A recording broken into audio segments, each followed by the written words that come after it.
Gotta do the big boy stretches. Big boy stretch. I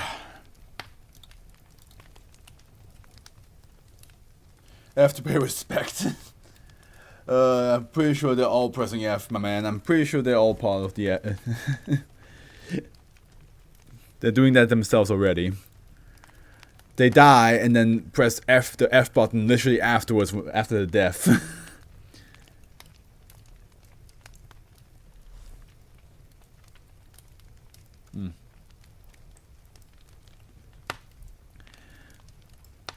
Ooh, I'm getting a couple of voice messages. I need to listen to that afterwards. Trying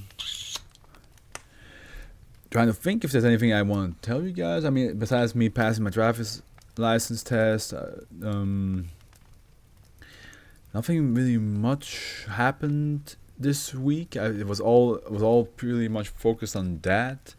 Got my race coming up in 3 weeks. More than 3 weeks. It's the 10th of December, so I think that's like, that should be. Is that 3 weeks actually? Let me check.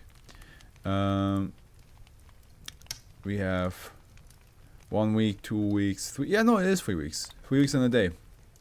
Got my race coming up, which I know I will do good because it's not a half marathon. And now that I don't have to do driving lessons anymore, I can focus on my running again because it always interrupted that.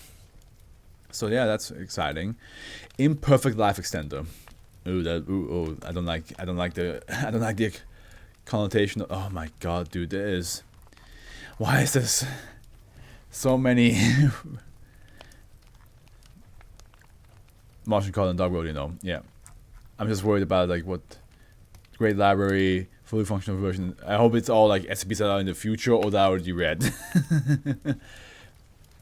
Safe. SCP-1716 is stored in a containment vault 43 at Site 71. Testing is allowed using D-class subjects only, both as donor and recipient, and requires approval of the site director. It's been a while since we had a D-class number, or a D-class test, you know.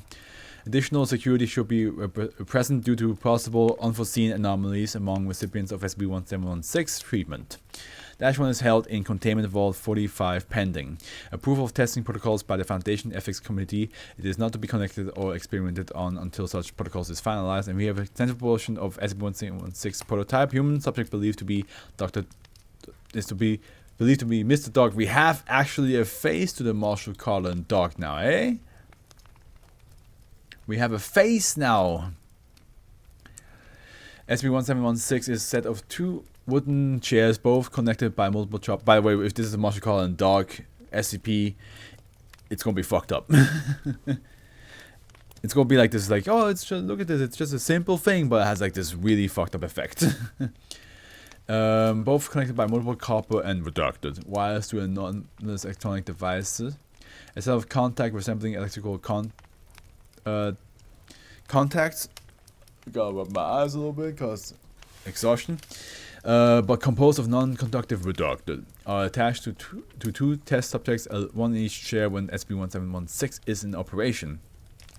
The apparent intent of SCP-1716 is to transfer life energy from a donor to a recipient, making the recipient healthier at the expense of weakening the donor. SCP-1716 violates most known physical and biological principles, apparently operating on the theory that life force is a transmissible form of energy similar to electricity. A number of unidentified components in the central device facilitate the transfer. That is, it's always a bad idea to like be like, hey, let me give you my life force so that you will be healthier.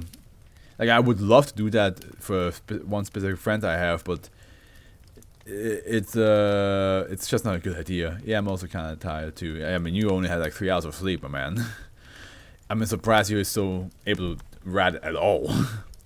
Experimentation has demonstrated that SCP-1716 is flawed in several ways. Life energy transfer operates at approximately 10% efficiency. An example, a donor will be aged to equivalent of 10 years to make a recipient 1 year younger. That sucks. With regard to cellular health, note that SCP-1716 does not literally transform test subjects into a younger version of themselves. transfer of life energy. He also transfers portion of the memories and knowledge of the donor to the recipients. Notes found with the device indicate this was not an intended function, but the developers were unable to eliminate it. Memory transfer occurs randomly. Extensive use of SCP-1716 will leave the donor mentally incapacitated while transferring primarily incomplete, useless knowledge to the recipient. That's why I was saying, like the much called dog always do things like, it's like, hey, there's this thing, kind of cool, right? Well, it does this, and you're like, ah, of course, there it is. Recipients are generally disoriented and confused while attempting to integrate the acquired information, which frequently conflicts with their own memories and experiences. The experiment of 11th 19th 1942 as described below. Foundation researchers have not replicated this effect but have no reason to disbelieve the report.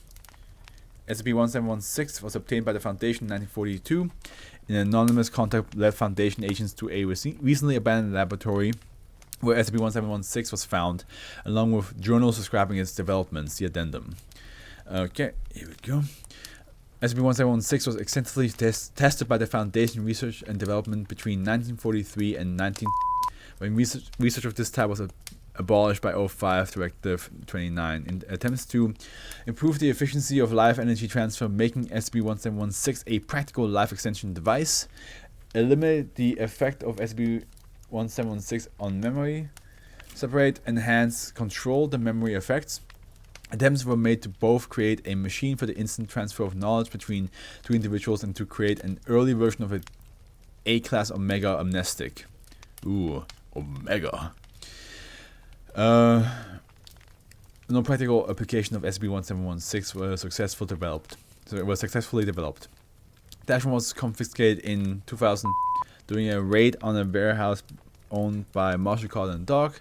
It has been determined to be version 17 of the central device of SCP-1716. The complete SCP-1716 in Foundation containment uses version 4. Addendum 1. Extracts from a journal found within SCP-1716 on initial containment. And here we have dash 1, whatever. Yeah.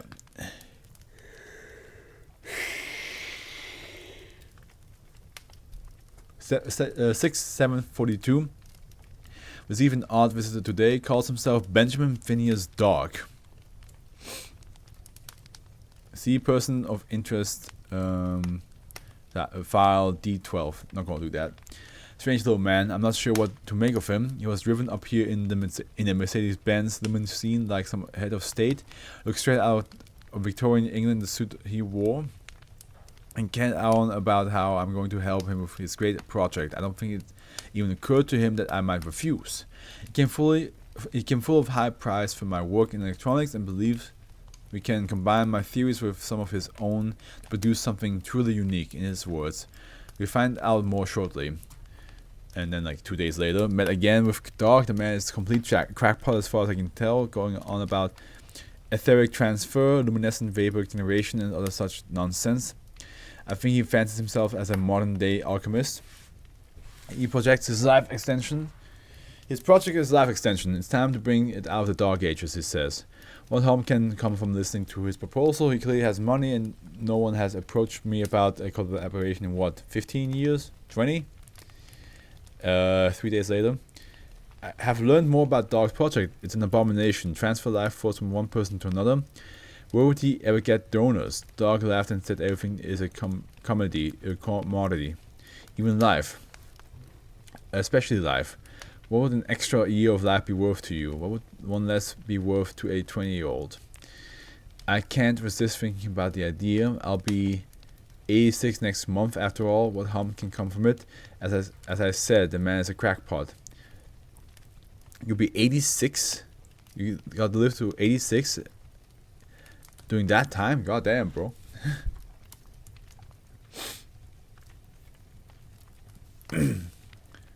That's 4 days later. Receive more specifics on what Dog wants me to design. He will be supplying components of his own design. Didn't want to go into detail about how any of it worked. I just need to know the input and output, not the process. I'm skeptical, but he's the one in charge. 9 days later, no idea if it will work, but I can build it to his specification. And now the 9th, 2nd, 42. A prototype is ready. Haven't worked this hard in years. The dog wants to test it as soon as possible. Where is he going to test it? Where is he going to get test subjects? 3 days later, testing 2 hours. I don't know where Dog found such a disputable class of people for his test subjects or what he told them. Can only pray that it doesn't work. ... How did I ever get involved with this? Success of a sort. The recipient does look a good bit better, but seems totally confused and disoriented. The donor, oh god, not only was he dead at the end of the process, but he was crumbling to dust as we tried to move him. Dog wasn't even phased. He chuckled and said, well, they signed the release forms, didn't they? He assured me that no one will ever know the experiment ever even happened, and his assistants would clean up. 2 days later, want to drop out, but I'm already into this too deep. To Dog, it's a practical matter of controlling the process. 10th, 23rd, 42nd. Ready for testing again. Process should be on the move, more control now. 2 days later, much improved in that at least the test didn't kill anyone. The process appears to still be terribly inefficient, and there are unwanted side effects on both test subjects. Apparently we have transferred memories as well as life, and not in any controlled fashion. No practical use for this thing unless this effect can be removed. 11th, 1842, no luck in removing side effects. We'll try redacted. A day later, testing again, control of memory effects seems somewhat improved. A new issue arose. The recipient was glowing faintly, and we all began to feel weak in his presence. He has been isolated, and everyone has been ordered to stay at least 5 meters away from him. What will we do with him? We're not equipped to handle anything like this. A day later, the subject escaped, and the guy was found dead, drained in the same manner as the first donor. Subject is believed to have been captured and contained as SCP in 1975. Dog does not seem terribly concerned. In fact, he had difficulty concealing his enthusiasm. Could he have actually wanted to see this effect? I still feel weak, but Dog appears to be fine today. Odd. A day later again, Dog says we have done enough here, that he needs to visit up in Maine, then at the Great Library, wherever that is. Let's see what this is. Oh, the Serpent's Hand, of course, okay. Wherever that is, he's planning to take the prototype tomorrow and ordered me to burn all of my notes. Not going to do it. Spoke to someone last year who I think can help. Dog will be furious, but perhaps he will believe we have been monitored all along. I'm definitely ill from the brief exposure to the test subject. Punishment for my selfishness. The journal author, redacted, apparently contacted the Foundation agent that day, and SCP-1716 was secured before it could be moved. Efforts to locate Dog unsuccessful. Author interviewed by Foundation agent 11/24/1942 provided no useful information beyond what was in his journal. Author deceased the 1st, 1943. I mean, yeah, like 87 years old. might as well just, pass away now. And then 4/12/2000. Oops, wrong button. Excuse me. The Foundation has received information from a reliable source within the Martial Card and Dog Club that the Life Extension Institute is a Martial Card and Dog Front organization, offering selected members life extension at a cost of redacted pounds per year. The institute appears to obtain donors from the general public via advertisements for paid clinical trials. Proposal pending to infiltrate the institute using a Foundation operative posing as a donor to determine whether a fully functional version of SCP-1716 now exists, and if so, its location. Okay, it looks like we have more to read. I will read this. So here we go. Fully functional version. The decrepit flesh sack housing the consciousness of Amos Marshall groaned. He was not particularly comfortable. This was nothing new. He had not been particularly comfortable at all over the last 100 years. The fresh young body sitting across from Amos glanced at the old man with mild repulsion. Amos reciprocated in kind. The boy was a battery, and in a few moments he was going to run it dry. The wooden door creaked open. Ruprecht Carter, latest body, wheeled in the latest iteration of the Soul Sucker. That wasn't its formal name, of course, but Amos couldn't help but to think of it in such terms. Memories and life energy were as close to the souls as Amos could bring himself to believe. Carter unhooked the hypodermic syringes from the machine, then flicked a few switches, starting an electrical hum. The donor spoke to Carter. Are you sure this is safe? Absolutely. We've done this many times before. Michael? Michael, yeah, right. Sorry. Anyway, don't worry about it. We are professionals here. Now remind me how much you were intending to give today. Well, I figure I can lose a few liters of blood without it being a problem. You do realize that there's only about 5 liters of blood in the human body, right? Oh, well, whatever the standard is then. Almost, this was the... third death. This was the beginning of a tale series that never really finished, but stands on its own pretty alright. Gotcha. Well, I'm only gonna read this because it's connected here, right? I'm not gonna like read the whole, like, if there's any like more stuff, unless...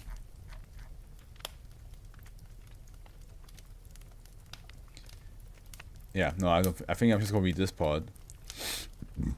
Amos Marshall chuckled as much as his emaciated ribcage would allow.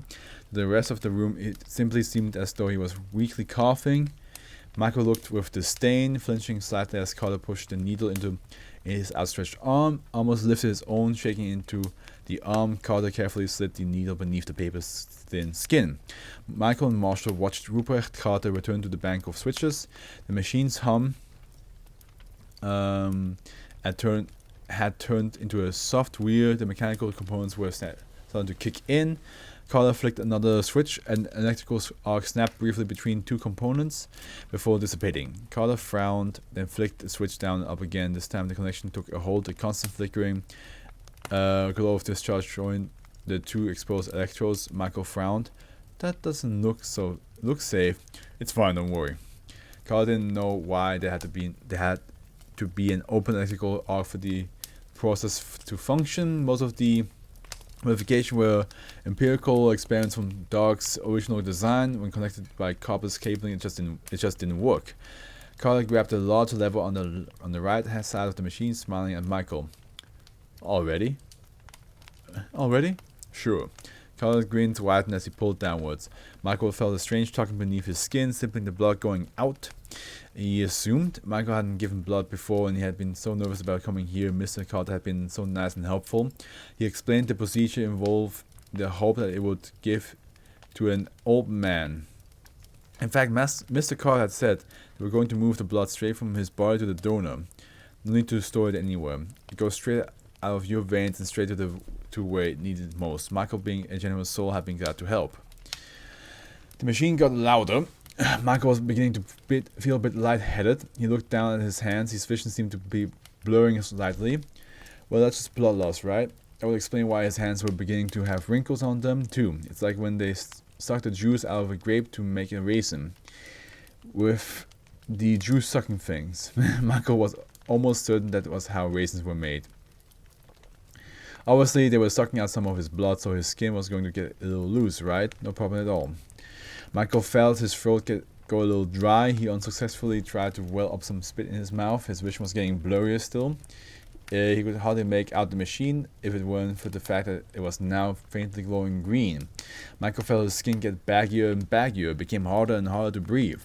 His toes and fingers felt cold and numb. He could feel his heart violently forcing itself to beat. As Michael's vision faded to black, he was starting to have suspicion that maybe this wasn't a blood transfusion machine. Maybe this wasn't a blood transfusion machine at all. Amos Marshall rubbed his arm, still slightly sore from the needle. He had reclaimed a few years, at least enough to stand and walk off his own accord. Amos stretched, feeling his joints crack and pop. He walked over to the bar. Ruprecht was sitting behind the counter, sipping a glass of Scotch whiskey. Ruprecht grinned. "Pick your poison, old man." port wine, I think, now that I've got a liver worth a damn. Carter reached to the top shelf, pulling down a thick glass bottle. He pulled a corkscrew from the counter, twisted into the top of the bottle, then popped it open. He slowly poured a half glass, then offered it to Marshall. Amos picked up the glass, carefully pouring the liquid into his mouth. He swirled it around his palate, trying to stimulate his taste buds. To no avail, he gulped down his mouthful, placing the glass back on the counter. No, it's not. It's doing nothing for me. A pity. That stuff almost as old as we are. Stipulation 279.1. In the event of the death, a death approximately state as defined in stipulation 3.7 of one of Messrs. Amos Marshall, Rupert Carter, and Percival Dark, the company of Marshall Carter and Dark Limited shall be transferred to the two living parties of Messrs. of Marshall Carter and Dark. Stipulation 279.2. In the event of the death or death approximate states as defined in stipulation 3.7 of two or more Messrs. Amos Marshall, Rupert Carter, and Percival Dark, the company of Marshall Carter and Dark Limited, shall be transferred to direct the descendants of each of Messrs. Marshall Carter and Dark according to the specification in stipulation 279.3, 279.4, and 279.5. Any remaining party, if still alive, shall lose their share of the company of Marshall Carter and Dark Limited and its holding. Amos walked into the room, the next donor already sitting in the wait. The donor smiled. Mr. Marshall, I presume. That would be me, yes, and you are. Raymond Eller, sir. Raymond offered a hand. Amos shook it brusquely before taking a seat opposite. Carter wheeled in the machine, turning it on with a gradual hum. Amos raised his arm. Carter carefully punctured the skin in the same place as before. Raymond gritted his teeth as Rupert inserted the needle into the offered arm. Amos started staring at the walls. Just a few more and they'd be done, for a while at least. Even with the rejuvenation, the cells in his body were still ancient, and they wrinkled and grayed as such. Amos aged the equivalent of a year over the course of a week. Every few months, donors will round up naive people down the lock, vagrants, people who would not be missed, and he could feel young again.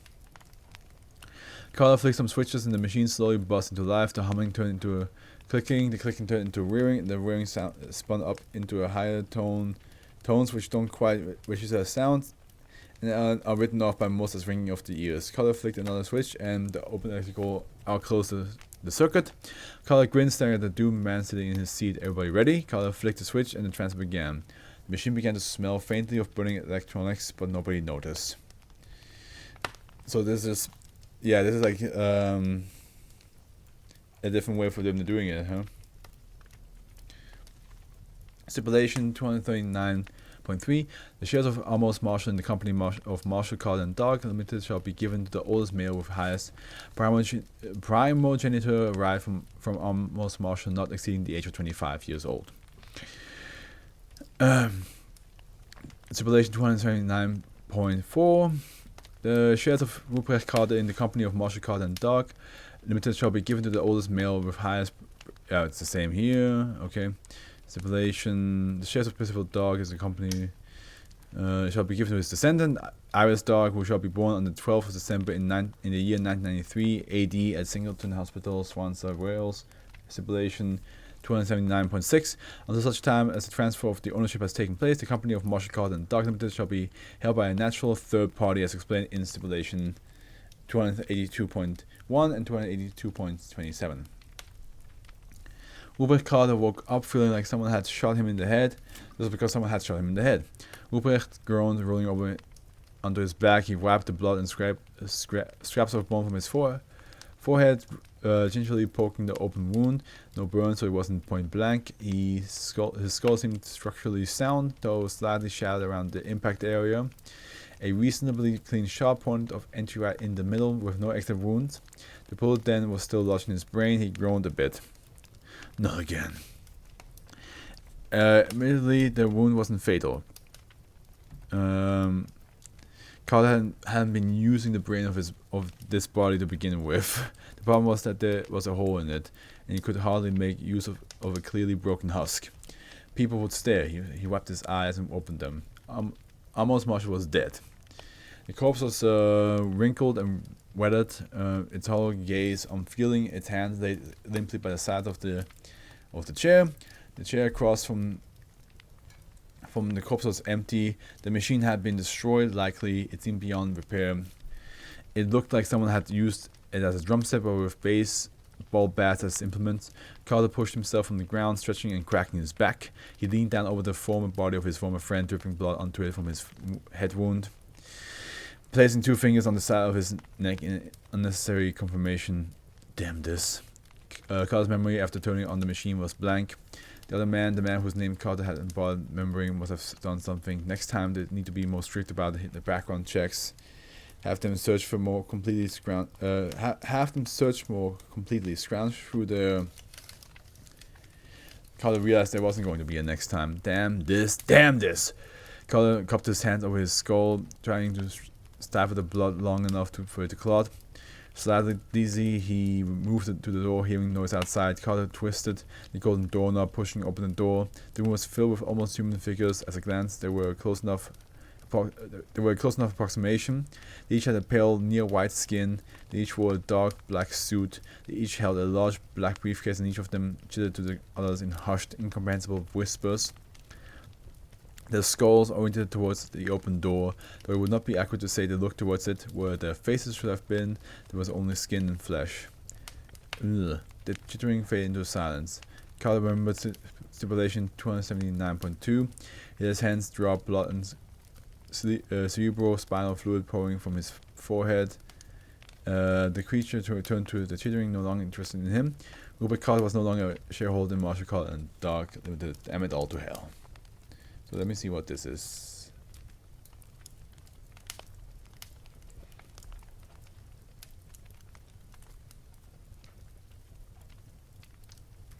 So there's a whole like story, but I'm not going to read that. Now we're going to read its location. Oh god, there's so many things here. Like what is this? Oops. Didn't mean to do that. Okay, I think these are all, hopefully these are all SCPs, right? Yeah, these are all SCPs so far. Yes, yes.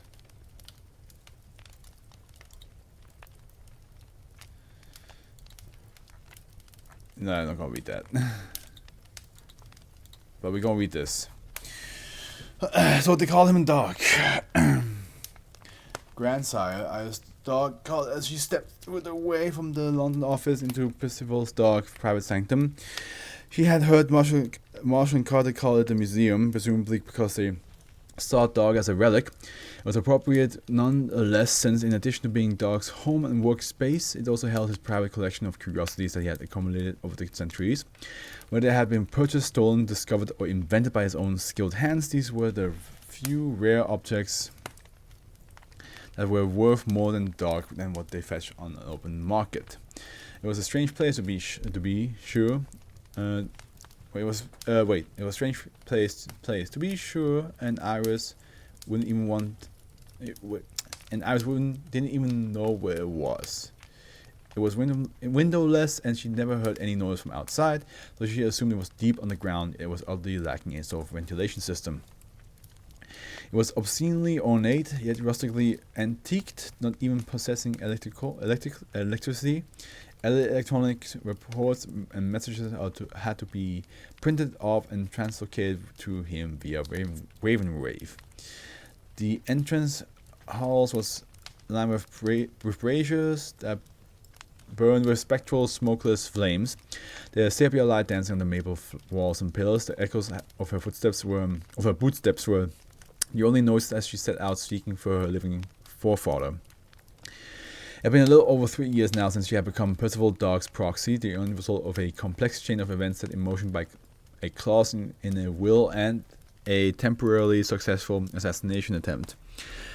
Dog was by far the most reclusive partner of Marshall Cat and Dog and preferred to be represented by his proxy as much as was practical.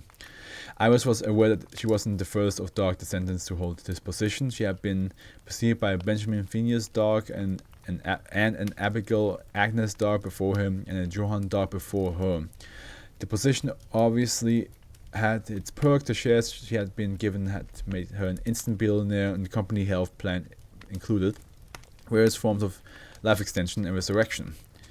The Dog also allowed her mostly free rein to do as she pleased, since she was well aware that being as ancient as himself was out of touch. She was currently using MC&D's inexhaustible resources to finance several anomalous tech projects and had plenty more ideas on how she might spend her billions of dollars and a very long life. An interesting consequence, though not necessarily a downside, of her new position was that people frequently thought she was a dog. Just as they had with her predecessor, staff and clients alike often viewed her as the centuries-old sorceress of unknowable power. Some people whispered that Dog was like a Time Lord and rejuvenated into new forms every so often. Others said that he had not been anything remotely human, and his descendants were only those who had pledged their lives to him for the assurance of a tolerable afterlife. Alice had been caught wind of a rumor that she had been a call girl whose body Dog had dissolved and possessed. She could hardly blame people though, since nobody knew what Dog was, not even her. She had a theory though, one she had compiled from 3 years of interaction with him and her newfound expertise on the anomalous world. She believed that Dog, who she knew to be an alchemist and thaumaturgy of great skill and power with deep knowledge of the ways, had phased himself slightly out of his reality and into darkness between dimensions. The way he moved made it seem like he wasn't fully corporeal. And he was always shrouded in a dark aura. The void's inherent lack of entropy keep him from aging, and its low human level would afford him powerful reality-bending capabilities. He never failed because of the living creature he consumed, consumed, in addition to the matter and the Eve particles, replenishing his own. The human field replenished his.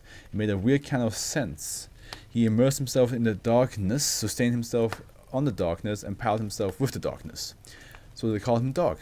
It was only an educated guess, as she knew better than to ask him. She poked her head in his workshop and found it empty.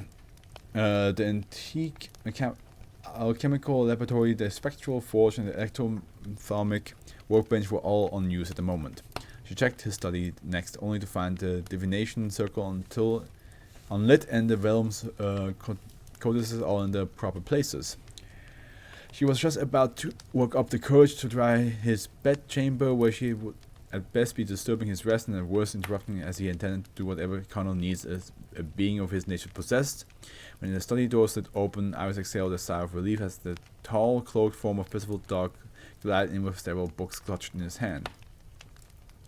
"Grandsire, there you are. I just got back from the library, I take it?" Iris asked. "I was able to locate some Eric Ashan texts from a reality where they were a little more empirical than they were in our history," he replied as he shut the door and set the books down on his end table. "I suspect I may be able to synthesize the substance they used to forge the chains of Jaspetar. One never knows when one might need to imprison a colossal elder god. Well, I can wait. What do you need?" Chan said he found a vendor selling Astrakhan spring water at the Utterly Bazaar and brought back a sample for testing. There's a sizable market that could afford to use the soul sucker but refused because of moral objections. We could stand to make a lot from cruelty-free life extensions. Alice took the vial out of her pocket and handed it to Dog. He clasped it in his bony, ashen, slightly translucent hand and meditated on it for a moment. It's giving off a lot of Akiva radiation, indicative of a divine origin. He then squeezed a single drop onto his tongue. It's not pure, they watered it down. I can hardly blame them, since most of the customers would have no way to tell the difference. If they're willing to sell us the pure stuff, then we can make a deal. Dog handed the vial back to his hair and suddenly grew pensive. "Chance you're the one who is assigned to the circus of the disquieting, correct?" he asked. Yes, we recently came to an agreement with them allowing us limited use of the wave generator. Iris relied. The kaleidoscope, yes, a truly astonishing invention. Doc said as he sat down in his reading chair, gesturing for Iris to sit beside him. I'm probably gonna read until 1 in the morning at this rate, huh? He rang a small silver bell and an imp of a creature, because we still have 3 more SCPs to go through. Imp of a creature dressed like a Renaissance period servant with its face hidden behind a brazen mask appeared from around the corner. He carried a silver tray bearing a hot chocolate for Iris and a chalice of cold condensed miasma for Doc. So heavy it was almost liquid. The servant or slave or whatever it was immediately retrieved from his side so as not to disturb its master for any longer than was absolutely necessary. Herman created that contraption 100 years before the Foundation invented their first multi-universal transit array. He was a genius with the ways, Doc reminisced as he both inhaled and sipped his beverage. You knew Fuller? Iris asked, blowing on her hot chocolate. We met in the library when I first discovered it late last century. Sorry, no, the century before last. Most of the other patrons like to keep the distance from me. Shit, I think I accidentally fell asleep for a sec. Hey, no worries, my man. Most of the other patrons like to keep the distance from me, but Herman couldn't resist the opportunity to pick my brain. He was ravenous for arcane knowledge. He must have read thousands of books on the supernatural, spoken with hundreds of otherworldly sages, explored countless other realities to tell the truth. He was so intelligent and well learned. I suspected he was one of many unaccounted for descendants. Doc smirked as he observed Iris trying to hide her revulsion as a thought that she might be related to some kind of carnival freak. As a man of means with a fascination for the occult, he was obviously a good customer. As a cunning entrepreneur of dubious morals, he was a good business partner. If I was feeling generous, I would even go so far as to say he was a good friend. Until he tried to steal from you. Until he tried to steal from us, yes. Doc nodded, chuckling at the memory. He actually created a way into the soul sucker's room, despite my words, only to realize it was too big to fit through the door. We walked in on him trying to disassemble it. He said he was doing a service call, had to make sure the machine was operating at tip-top efficiency. Amos was furious. Understandable, given how reliant he is on that thing. True, but we were perhaps needlessly cruel to the circus in the years that followed. I regret that, and I'm glad it's behind us now. Hermes Fuller Circus is a wondrous place, Iris, and the kaleidoscope an invaluable resource. Yes, I thought you have some ideas on how to capitalize on that. Iris smiled, and a avaricious gleam in her eyes. You must know about some hard-to-get-to-go places worth visiting. Where should we send Victor next? Mr. John, even with a clown at his side, may not be fully adequate for what I have in mind. Doc replied. I think it would be best for my proxy to accompany him.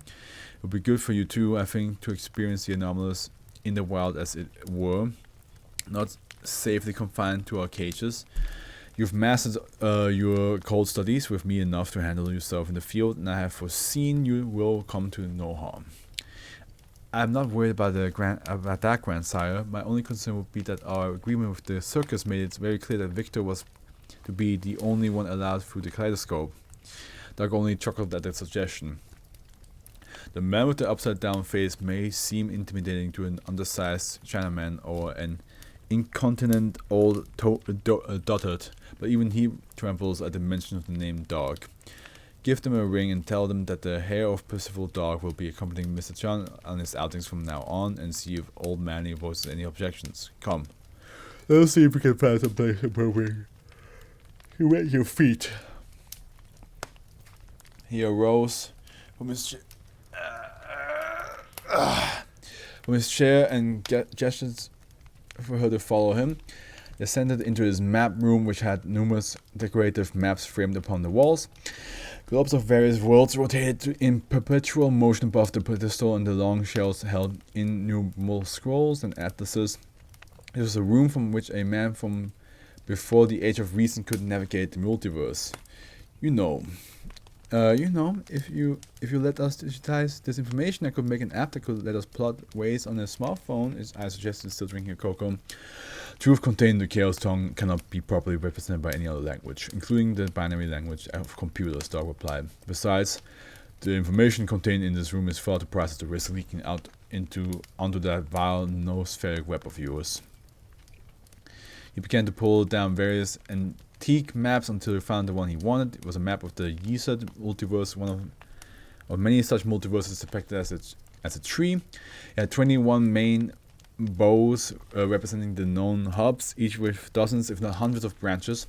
The floater universes were depicted as stray leaves. The roots of the cosmic tree reached down onto the darkness below, which Iris knew was not the same as the darkness between dimensions, but still wished they had more distinct names. Where they were attacked by the imprisoned Scarlet King, the tree was simultaneously threatened by Yaldar Bauth from the heavens, though he was contained in McCain's silver web. Iris knew such a map was neither literal nor accurate, but it was a charming piece of esoterica nonetheless. Let's see, the realm of the unclean has its holy tears and some advanced technology, but it also has the unclean. Maybe we'll work our way up to that one. There is that Antarctic Empire, but the Foundation does have a fairly strong presence there. Not to make the best use of the kaleidoscope, we should go to a world where we could never get to otherwise. Kulmanas. Kulmanas? Yes. The charming little city state in the delightful floater universe, populated mostly by mystic bird people. I've met one of them on my sojourns to the court of Alagada. He seemed to be a man of some standing among his people. I'll pen him later. I'll pen him a letter, see if maybe his world would be interested in establishing trade relations. What would they have to trade? The fair folk collect knowledge and technology from across all the worlds and couple it together in a way that is uniquely their own. The magic and technology are not only advanced but exotic. I know of nothing better for generating short-term profit than novelty. You may head back to London now if you wish. I'll see to this, but do not forget to check your letterbox. I don't want another incident like the one with the Adoloni Collective.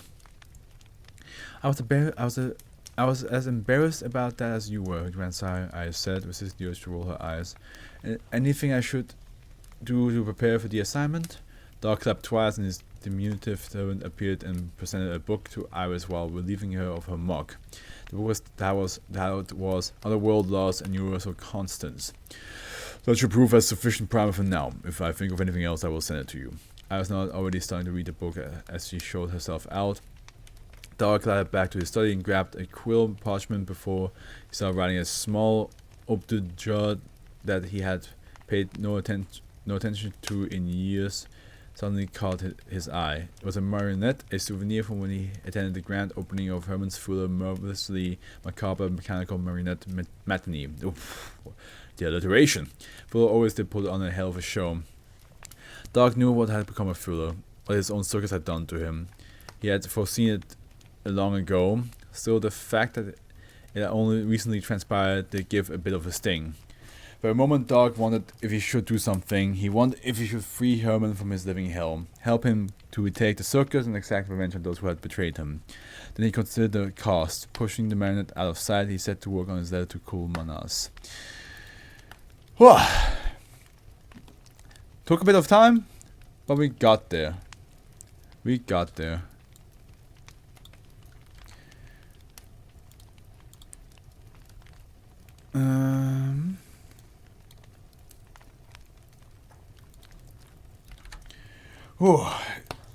I need a small break. Just let my voice calm down a little bit.